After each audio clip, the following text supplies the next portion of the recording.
Join Volke as he navigates political intrigue, mystical encounters, and the awakening of ancient powers in the Argo Empire. Volke's journey through the Argo Empire is filled with reverence, pressure, and impending conflict. From the initial meeting with Ketsa and Cinna Venrover to the dramatic arrival of the Knights Draconic, Volke faces the challenges of his pivotal role. As tensions rise, Volke and his companions head to the Thronehold, navigating political deception and maintaining their resolve. Their journey to Crystal Lake brings new allies, adorable yet dangerous encounters like Alexei the Griffin Cub, and the discovery of powerful enchanted rings. At the submerged castle, Volke unravels ancient secrets and World Serpent energy, setting the stage for reawakening of the first World Serpent Arcanist, Luvi. Immersed in mystical legacies, Volke gains the strength and knowledge needed to face the upcoming battles, with his journey symbolizing the rise of a determined knight in a world fraught with peril. Join us as we go through chapters 36 through 40 of Warlord Arcanist. Welcome back to the Frith Guild podcast. I'm your host, Eric. And I'm co-host Scott. And today we'll be going over chapters 36 through 40 of Warlord Arcanist. And before we get into that, we always like to appreciate everybody that likes, shares, subscribes, comments, all that good stuff, watches, and even listens to us anyways. Also want to remind everybody that the link for the Frith Chronicles Wiki link is in the description down below, along with the Capital Station Discord server. And I'm going to be putting the Discord server for ARC reviewers as well. They basically people that are indie authors that are looking for ARC readers, any genre you could think of. If you're a writer or reader, they do offer quite a lot of help in there as well for those. So something I recently joined and I'm working on as well. So do also want to mention that Demon Card Enforcer 3 is being released on February the 18th. So that'll be just about a week from today from this being published. So for those that absolutely love the Demon Card Enforcer series, we'll be getting that out here very shortly. And with that, we'll get into chapter 36, A Knight's Crest. I like Volke's decision on going with rings over guild pendants because we know how everybody treats their guild pendants. It's a lot harder to throw away. Right. And you know, I would totally be that fancy person that puts it on my pinky. And at this point, we find out that Delgis's mother and sister are there, so we're going to go and meet Cinna in the wee hours of the morning. And Terrakanna is just kind of like soaking in the reverence and adoration from everybody because he's literally just out there, like, just there. And anytime he moves, even just to like shift, they're all like, oh my god, oh. Like, go ahead and stroke my ego just a little bit more. Yep, thanks. Appreciate it. We go and meet Ketsa and Cinna Venrover. Ketsa is Delgis's mother. She's definitely the same person we met back in Elios, way back in Coliseum Arcanist. Fortunately, Cinna is the one that answers the door here, and he starts to talk to Delgis. She's super happy to see him. And for some reason, I get Ketsa as a feeling of a very Aunt Petunia-like character. And got that vibe. Until she really realizes who Volke is.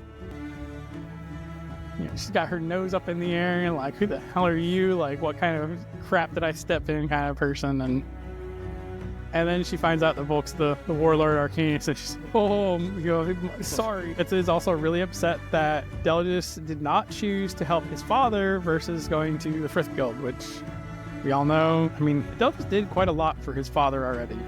He bred an abyssal leech. That's a pretty significant thing. And he's also, I guess she hates the Frith Guild, but he's also like sidekick to the Warlord Arcanist. Like, he's done pretty well for himself. Shoot, I mean, would he have been as close to the Soul Forge as he was to the Warlord? And Volke is staying there with his reunion of Delgis and his sister and his mother, and we get interrupted as the Knights Draconic arrive to talk to Volke. And Volke's kind of like, I don't want to talk to anybody else tonight. I haven't slept at all. I've been tried to be assassinated, like this, that, and the other. He just kind of has this mini meltdown. And Delgis is like, no, you don't understand. Like, they They need to talk to you. Like, this is a life or death kind of thing. Please let them. We find out that 2 sovereign dragon arcanists are fighting over a thronehold, and we find out that one is in league with the second ascension, so it's kind of an important conversation he needs to have. That brings us to chapter 37, Power Struggle in the Argo Empire. So we also find out that Thiessen and Quisto are heading to Thronehold, so therefore we must also head to Thronehold. Easy decision there. They know where the Soul Forge is going to be, so they need to go counteract that. We do get kind of a quick description of the Sovereign Dragon Arcanist. So Queen Ladislava is good, King Cardozo is bad.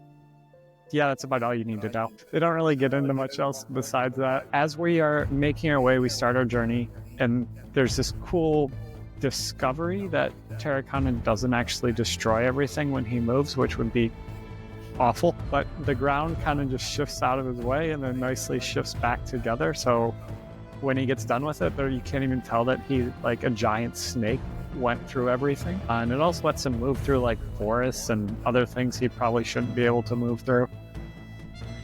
Do you imagine watching that as an like bystander, not having any context of what's going on? No, I'm sure there's a whole bunch of like farmers who, one, didn't know the World Serpent was a thing, so they're just like in awe of this creature, and then see the ground just reforming behind it, completely baffled. Like, you just went through my barrier, and then it goes back to the other thing. Like, do I get mad? Do I? I don't know what to do. I don't know how to do right now. We also find out that Karna is going to be acting as fake Volke while they go off to the underwater castle, and this just makes sure that nobody really knows that they're gone. They can have their nice little side excursion. And we also have Santonio, who is the Trash Dragon Arcanist, and he's going to be joining them on their way to the lake. He's the one that knows where it is and has his Relic Keeper magic to be able to help identify what is there. With that, we jump into chapter 38, heading to Crystal Lake. Jose does give Volke the pouch with the Knight's Rings. We find out that with viewing the first one we gave to Fane, and we announce this to everybody around that he's getting the first one. He does this in like a semi-public area where there's a lot of traffic going on because everybody's moving to Thronehold. And of course, Odeon hears this and just comes like waltzing up, like, "Where's my ring?" And gotta insert himself, you know? He's gotta be second place. I imagine that Odeon was probably about to throw a temper tantrum because of the fact that he didn't get the first ring and he was the first one to swear fealty. Yeah, he was ready to fight Fane, I'm sure. And Volke is actually fairly hurt from imbuing these gifts, even though he's only doing 1 or 2 star shards per. And he does 2 of them back to back, which I imagine takes quite a lot out of him. But again, it's still, I feel like it's a lot more than what it should have been, given his ability to imbue with Luther's magic earlier.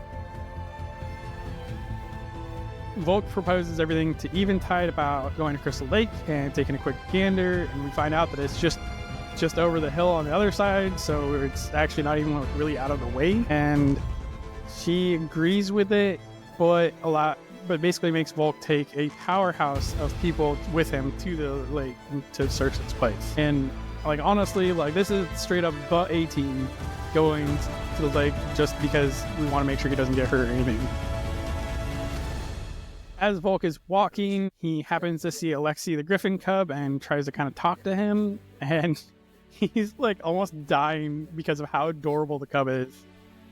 Sounds pretty cute too. Like, sticks his finger in the cage and he bites or scratches it. Like, you kind of did that to yourself, but I can understand the idea. The temptation. Yeah, exactly. He let the intrusive thoughts win. He did. Addie happens to be walking on the other side of the cage, and she starts to talk to him and then realizes that she cannot talk to him because she has to continue to study. And at this point, Volke kind of like asks Alexi kind of like, what do you remember about being a griffin? Where were you born? Where were you? All these other questions that a griffin cub should be able to answer. And Alexei just thought that he was just a different kind of manticore because that's all he knew was Hellion. So he just thought he was a manticore. Yeah, no real memory of childbirth, of any sort of childhood. Right. No idea where he would have lived, which Eyrie he would have lived on, if he had siblings, like any of that. And he kind of gives the same answer, like, well, he passed my trial at work. It's really, really odd thing to say again. It feels very technically the trial of work was passed. Right. Now, every time that we get this description of Eviana with Lashel as her, as they're merged, all I think about is Dark Brotherhood from Skyrim, and just the straight black leather armor that they wear, and just trying not to be seen. And I absolutely love this image that she makes of it. And with everybody formed and ready to go, we all pile on to Terracotta to take off towards the Crystal Lake. Which brings us to chapter 39, Castle Under the Water. They stop to make camp. Zeltfree, of course, breaks out the drinks. He's getting everyone drunk, and when they ask about it, he says it's a special night. And they're like, what's a special night about it? And he goes, well, we don't have to deal with Callisto. And Volke even takes a drink. Oh, he's getting a little more adventurous. More intrusive thoughts are winning. He's kissing. He's having drinks. What's next, Volke? What's next? He's really venturing out. San Antonio knows that the ring links the wearer to the World Serpent life force, so he's given some little trash dragon magic going on. And as he's going around and investigating this, we find out that he doesn't know anybody's name and doesn't really intend to learn anyone's name. Yes, Phoenix Arcanist. Why would I even bother? It makes no difference. I appreciate his realistic approach to, like, I'm not going to deal with you after 2 days. So we do get another dream Marcus memory. So this one is really of Marcus and Callisto having a discussion, and Callisto is very concerned with being immune to kind of mind controlling effects. So not really sure what to make of that, but seems important. And finally they reach the lake, which turns out to pretty much be a beautiful graveyard with World Serpent energy just radiating out everywhere. And in chapter 40, the first World Serpent Arcanist, everything's described as being like completely charred next to the lake. And Volke realizes that he needs to go find the castle on his own. Zaxxas is really upset that Volke can breathe underwater. Like, dude, you're fire type. Well, you're not going in the water anyway. You can't use your powers. Yes, Volke gets all the fun powers because he's a god Arcanist, okay? Just accept it. So Volke goes down there and enters the castle. He ends up using his magma to light the way, and then he uses his I Am Groot powers to map out the castle, to basically make a map for himself. And he has to traverse across skeletons to find the door that he needs to enter. And I'm very curious about who it could have been, since, like, one, it was extremely brutal of, like, the way that he was describing the scene of the skeleton. Like, this was definitely a battle that was fought. And two, how did they get into said castle? Because we know that the gargoyles couldn't get in. We know that any other of the creatures that could manipulate stone could not have gotten it. We finally meet Louis, the first World Serpent Arcanist, and he is waiting for Volke in the final chamber. And I completely get a Viking vibe from him. I picture him with the full-on beard, the braids going back, shield and an axe in hand. A very manly man. Very. And Louis had explained that he made this to give Volke a leg up so they didn't have to figure out everything for himself. And we find out the first turning of age was when the star shards were falling. And again, this is why Louis was called the Warlord, because of his strategy and planning and all this other stuff. So he's already winning for Volke on the second round. So Volke has some high expectations here of what he needs to be doing when it comes to the second World Arcanist. Luvi explains that the Sons of Ballastar ended up being the Fenris Wolf Arcanist, and that's how we get our Children of Luvi and Children of Ballastar.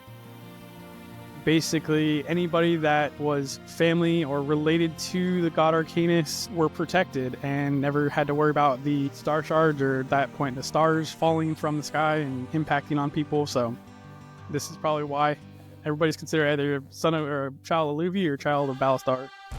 I also got a very much like they got around type of vibe. Like it wasn't a little family of four that everyone came from. There's a term used later on to describe the mortals married to Arcanist. I think it was Lisque, Lisque. That very much rings a bell in my mind. A list, a couple mistresses. Hey, our grandparents had them nightgowns, okay? We do find out that there are also two different types of auras that we can produce, an Armageddon aura and a Salvation aura. And again, we have two different augmentations, two different manipulations, two different evocations. Why is it going to be different? The auras. Because of these auras, it caused a lot of fighting within the God Arcanists themselves, and then a lot of infighting, and they figured out that they needed at least 5 God Arcanists choosing the same aura to be able to affect the whole world. This is something that that Luvi mentioned, that even though the Salvation aura, because Volke does ask, why would we even bother with the Armageddon? Luvi mentions that the Salvation aura had its own consequences to it, because all these stars falling down, they turn into star shards, and now we have mystic seekers that are going to hunt creatures basically into extinction for their body parts so they can make magic trinkets out of. So something to kind of keep in the back of our mind here. That ends chapter 40. Again, really not a whole lot of bestiary. We're getting the last few sections of recordings here, so we'll have some new things to talk about when we get closer to those. And with that, Scott, do you have anything else you'd like to add today for this episode? No, you can feel it gearing up towards a little climactic battle, so I'm excited for it. Yeah, we're right at that cusp of the last 50 pages.